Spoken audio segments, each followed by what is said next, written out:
اسلامی اخلاق اور تصوف کا یونٹ نمبر 1 ہے، جس کا پوائنٹ نمبر 7 ہے مغربی مفکرین کا تعارف اور ان کا نظریہ اخلاق۔ اس کے پہلے مفکر ہیں میکاولی۔ میکاولی کے مطابق بادشاہ کو بے رحم ہونا چاہیے اور بے رحمی ایک پسندیدہ صفت ہے، لیکن تاریخ اس بات کی گواہ ہے کہ بے رحم بادشاہ بھی ناکام رہے۔ بے رحمی کے اچھے استعمال سے میکاولی کی مراد ہے کہ بے رحمی کو اچانک استعمال کیا جائے، اسے بار بار استعمال نہ کیا جائے تاکہ عوام میں مزاحمت کے جذبات پرورش نہ پا سکیں۔ مختصر یہ کہ میکاولی کے مطابق اچھے ہتھیار ہی اچھے قانون کی بنیاد ہیں۔ اسی خیال کی مزید توضیح کرتے ہوئے میکاولی کہتا ہے کہ ایک بادشاہ کو جنگ کے علاوہ کسی چیز کے بارے میں نہیں سوچنا چاہیے۔ تاریخ گواہ ہے کہ بادشاہ نے جب جنگ کو چھوڑ کر تہذیب و ترقی اور زندگی کے دوسرے پہلوؤں کے بارے میں سوچا، انہوں نے اپنا مقام و مرتبہ کھو دیا۔ یہاں پھر وہ انسان کی فطرت پر ایک اور وار کرتے ہوئے زور دیتا ہے کہ سوچنا چاہیے کہ ایک مسلح آدمی ایک غیر مسلح کی اتباع کرے غیر دانشمندی کی علامت ہے۔ اخلاقیات کا کوئی کائناتی تصور میکاولی کے یہاں نہیں پایا جاتا۔ میکاولی وہ پہلا مفکر ہے جس نے ببانگ و دہل اس بات کا اعلان کیا ہے کہ دنیا میں مستقل اقدار کا کوئی وجود نہیں، لہٰذا بادشاہ کو میکاولی کا یہ مشورہ ہے کہ وہ اخلاق کردار کے جنجال میں نہ پھنسے۔ میکاولی بادشاہ کو بڑی تفصیل سے دوغلی اخلاقیات کا سبق پڑھاتا ہے۔ اس کے مطابق اچھائیاں وقت کے مطابق بدلتی رہتی ہیں۔ اچھائیاں اور اچھی قدروں سے عموماً جو معنی اخذ کیے جاتے ہیں، اس کے بارے میں میکاولی کہتا ہے کہ کوئی بھی آدمی ہر وقت اچھا بننے کی کوشش کرے گا، وہ یقیناً برباد ہو جائے گا، کیونکہ اسے ان لوگوں کے بیچ رہنا ہے جو اچھے نہیں۔ میکاولی گو کسی اخلاقی قدر پر ایمان نہیں رکھتا، لیکن چونکہ بادشاہ کو ایسے لوگوں پر حکومت کرنی ہوتی ہے جو اچھی بری عادات کے مالک ہوتے ہیں، اس لیے وہ بادشاہ کو مذہب اور اخلاق کو بطور ہتھیار استعمال کرنے کا مشورہ دیتا ہے، جس سے عوام کو کسی دشمن کے خلاف اکسایا جا سکے۔ میکاولی بادشاہ کو کھلے عام ریاکاری کا مشورہ دیتے ہوئے کہتا ہے کہ اگر آپ کی خواہش ہے کہ آپ کو سخی یا فیاض جانا چاہیے تو آپ کو کوئی ایسا موقع نہیں چھوڑنا چاہیے جس کے ذریعے آپ اپنی عنایات کی تشہیر کر سکیں۔ بادشاہ کو تاریخ کا ایک اہم سبق پڑھاتے ہوئے میکاولی لکھتا ہے کہ ان بادشاہوں نے نمایاں ترین کامیابی حاصل کی جنہوں نے اپنے وعدے کی پاسداری پر کم دھیان دیا۔ پھر اس کا دوسرا مفکر ہے تھامس ہابس۔ ہابس کا فلسفہ پڑھتے ہوئے ایک شخص کو بار بار یہ احساس ہوتا ہے کہ یہ کسی ایسے شخص کے خیالات ہیں جس میں میکاولی کی روح سما گئی ہے۔ انسانی فطرت کے تعلق سے ہابس کے خیالات اتنے ہی بلکہ اس سے کچھ زیادہ ہی مایوس کن ہیں جتنے کہ میکاولی کے۔ ہابس ایسے دور میں پیدا ہوا جب انگلستان داخلی خلفشار، فساد اور خانہ جنگی کے دور سے گزر رہا تھا۔ خود اس کا کہنا ہے کہ ڈرو اور میں جڑواں پیدا ہوئے ہیں۔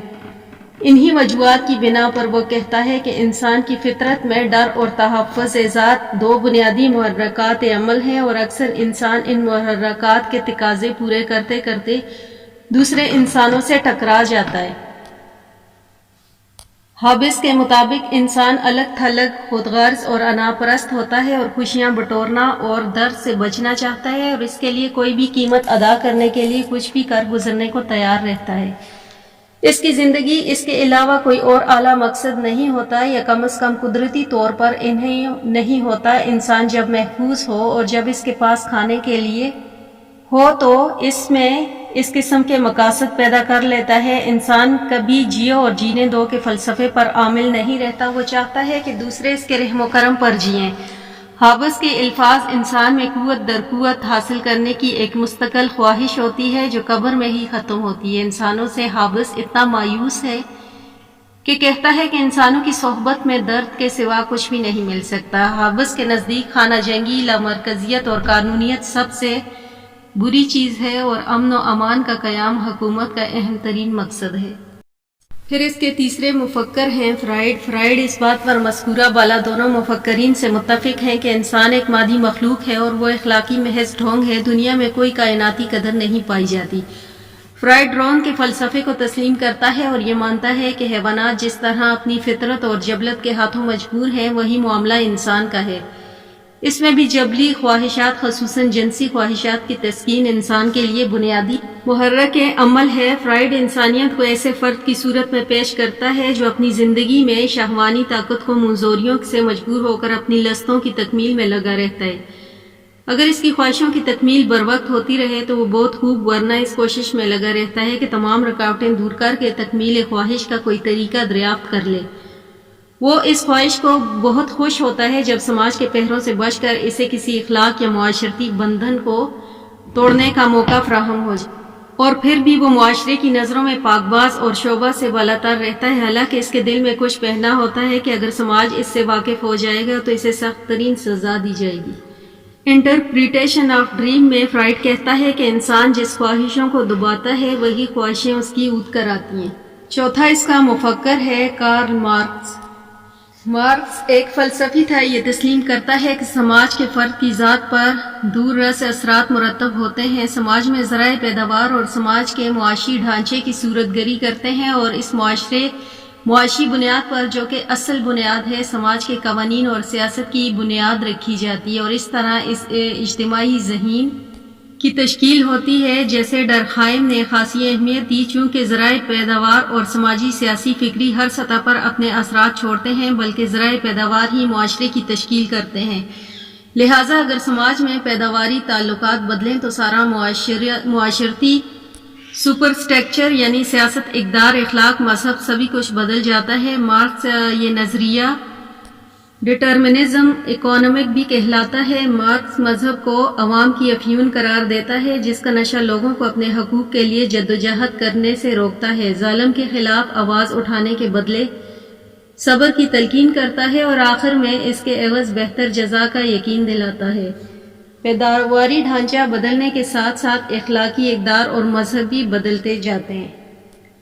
پھر مارکس کہتا ہے کہ ruling ideas of each age have ever been the idea for its ruling class. جس طرح رولنگ کلاس بدلتی رہتی ہے اس طرح رولنگز آئیڈیا بھی بدلتے رہتے ہیں، پھر چاہے وہ اخلاق ہوں یا مذہب، وقت اجازت نہیں دیتا، ورنہ مادہ پرستی نے عقل و خرد کی بات کرنے والوں کو کن کن اندھیری وادیوں میں بھٹکنے پر مجبور کیا ہے۔ اس کا تفصیلی مطالعہ خاصا دلچسپ ہوتا ہے۔ مختصر یہ کہ انسان کی فکر روحانی حدود و قیود سے آزاد ہو کر جب غور و فکر کی صرف مادی نقطۂ نظر کو اپناتی ہے تو اس کے درجہ ذیل نتائج مرتب ہوتے ہیں۔ انسان اپنی حیثیت سے گر جاتا ہے، جانوروں کی صف میں کھڑا ہونا باعث فخر سمجھتا ہے۔ ذرا دیکھیے ڈرون نے کس طرح انسانوں کو ایک جھٹکے ہی میں اخلاق و اقدار کی حدود و قیود سے یہ کہہ کر آزاد کر دیا کہ وہ تو جانوروں کی ارتقائی شکل ہے۔ جب جانوروں کے لیے کوئی اقدار نہیں تو انسانوں کے ساتھ ہی یہ زیادتی کیوں؟ پھر انسان خود غرضی کے علاوہ کسی اصول پر عامل نہیں رہ سکتا، وہ طاقتوروں کے علاوہ کوئی زبان نہیں سمجھ سکتا، اپنی جبلتوں کا اسیر ایک درندہ بن جاتا ہے۔ دیکھیے ہابس، فرائڈ اور مارکس کے انسان کو پھر ڈرون کے بقائے اصلاح کے قدرتی قانون کو ڈال بنا کر طاقتور انسان کمزور انسانوں کو دبا لیتے ہیں۔ طاقتور قومیں کمزور قوموں پر چڑھ دوڑتی ہیں اور انسان کے ساتھ قومیں قوموں کے ساتھ تعاون نہیں کر سکتی۔ کلیش ودن سے لے کر کلیش آف سویلائزیشن تک ہر طرف ٹکراؤ اور بگاڑ پھیل چکا ہے، پھر کمزوروں کا کوئی پرسان حال نہیں ہوتا۔ مالتھس جیسے مفکرین غریبوں، بیماروں اور کمزوروں کو دھرتی کا بوجھ سمجھتے ہیں۔ اسپینسر جیسے فلسفی چاہتے ہیں کہ ریاست غریبوں کی بہبود کے لیے کوئی فلاحی کام نہ کرے۔ اس کے اپنے الفاظ ہیں کہ جو جی سکتا ہے وہ جیے، جو نہیں جی سکتا وہ مر جائے، اس کا مر جانا ہی بہتر ہے۔ اخلاقی قدروں کے زوال کے بعد بدگمانیوں کا بول بالا ہے، کوئی کسی پر بھروسہ نہیں کر سکتا، رشتے دوستیاں بکھر جاتی ہیں، خاندان ٹوٹ جاتے ہیں، ذہنی سکون غارت ہو جاتا ہے، اچھائی اور برائی کا کوئی معیار نہیں رہ جاتا، پھر انسان ہر اعلیٰ اقدار اور مذہب کو رد کر دیتا ہے، خدا کا نہ صرف انکار کر دیتا ہے بلکہ گستاخیوں اور شوخیوں سے بھی باز نہیں آتا۔ یہ بات واضح رہنی چاہیے کہ مادیت کی نفی اسلام کا مقصود نہیں، اسلام توازن اور اعتدال کا مذہب ہے۔ انسان کی مادی ضرورتوں کو اسلام نے کبھی نظر انداز نہیں کیا، البتہ اسلام نے انسان کو جبلیات کا غلام بننے پر مجبور بھی نہیں کیا۔ اسلام نے انسان کے روحانی پہلوؤں پر یکساں زور دیا ہے۔ مٹی سے بننے والے آدم میں کوئی خوبی نہیں تھی، یہ وہ روح ہے جو خدا نے اس کے اندر پھونک دی جس سے وہ مسجود ملائک بن کر اٹھا۔ اسلامی روحانیت کے ڈانڈے کبھی رہبانیت اور ترک دنیا سے نہیں ملے۔ اس روحانیت نے ایک مومن کو ایثار اور قربانی کا سبق ضرور سکھایا، لیکن ظلم و ناانصافی کے خلاف آواز اٹھانے میں کبھی آڑے نہیں آئے۔ ہم دیکھتے ہیں کہ میدان جنگ میں جب بھی نمازوں اور اذکار کی صورت میں روحانیت مجاہدوں کی ہمت افزائی ہی کرتی رہی ہے۔ اسلام کی نظر میں انسانی وجود 3 اجزاء پر مشتمل ہے: جسم، عقل اور روح۔ اسلام ان تینوں کا وجود معترف ہے اور ان کا جائز مطالبات کی تکمیل اور ان کی پکار پر کھلم کھلا لبیک کہنے کی اجازت دیتا ہے۔